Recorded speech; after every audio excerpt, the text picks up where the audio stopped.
بسم اللہ الرحمن الرحیم۔ السلام علیکم ورحمۃ اللہ۔ میں ہوں کاشف محمود اور آسان وظیفہ آفیشیل میں آپ سب کو خوش آمدید کہتا ہوں۔ چہرہ کی خوبصورتی کے لیے، چہرہ حسین ہو، چہرے کی بیماریوں سے نجات کے لیے، اور بہت سی بہنیں جو چہرے کی وجہ سے احساس کمتری کا شکار ہیں، سب سے پہلی بات، اللہ پاک آپ کو ایسا دیکھنا چاہتے ہیں۔ اللہ رب العزت نے آپ کو ایسا بنایا ہے، احساس کمتری کا شکار ہرگز نہ ہو۔ کوئی بیماری ہے تو اس کے لیے آپ اس عمل کو کیجیے، انشاءاللہ آپ کی 100% پروٹیکشن بھی ہوگی۔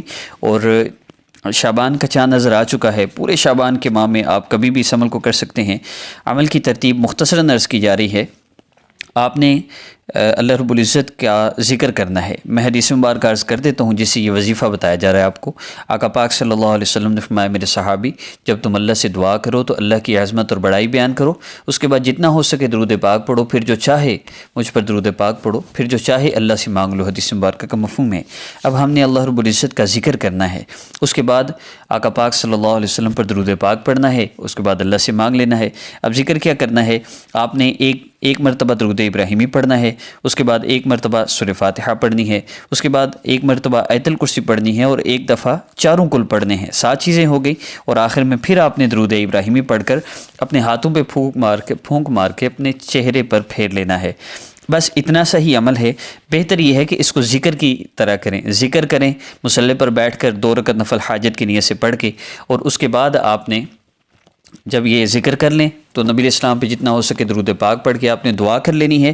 یہی ویڈیو ہماری ذکر کی صورت میں اسلامک ہب آفیشیل پر اپلوڈ ہو چکی ہے۔ یہاں پر میں نے ان لوگوں کے لیے جن کے پاس وقت نہیں ہوتا ذکر کرنے کا، تو ان لوگوں کی آسانی کے لیے انہی وظائف کو میں انشاءاللہ جو اسلامک ہب پر اپلوڈ ہوں گے ان میں ذکر ہوگا۔ میرے ساتھ ذکر کرنا چاہیں تو وہاں آپ جوائن کر سکتے ہیں، اور اگر آپ ان شارٹ خود کرنا چاہتے ہیں تو یہاں کر لیں۔ ذکر میں یہ ہے، وہاں اجتماعی عمل ہے۔ اجتماعی عمل میں جب سارے شریک ہوتے ہیں تو اس کی طاقت بہت بڑھ جاتی ہے، اثرات بہت بڑھ جاتے ہیں۔ عمل کی اجازت کے لیے چینل کو سبسکرائب کر لیجئے۔ اور ابھی اینڈ پہ یہی جو سامنے آپ کو وظیفہ کی شرائط، آداب، فائدے، نقصانات، اس وظیفہ کے حوالے سے کوئی بھی چیز آپ جاننا چاہیں تو بیسیکلی چند شرائط اور چند محسوس چیزوں پر جن سے صحابہ کے مسئلے بس ایک دفعہ یا ارحم الراحمین کہنے سے اور 2 رکعت نفل پڑھنے سے حل ہو جایا کرتے تھے۔ وہ کون سی چیزیں تھیں، وہ کون سے اعمال تھے، وہ کون سی شرائط تھیں، وہ کون سے آداب تھے، ان کے لیے ایک ویڈیو بنائی گئی ہے۔ اسی کا ایک باکس اینڈ پہ ابھی آپ کو شو ہوگا، بلکہ ہو رہا ہے۔ آپ اس ویڈیو کو یہیں سے اوپن کر لیجئے، اس کو دیکھ لیجئے۔ اس کو دیکھنے کے بعد یہ وظیفہ کرتے ہی انشاءاللہ آپ کا مسئلہ حل ہوگا۔ السلام علیکم ورحمۃ اللہ۔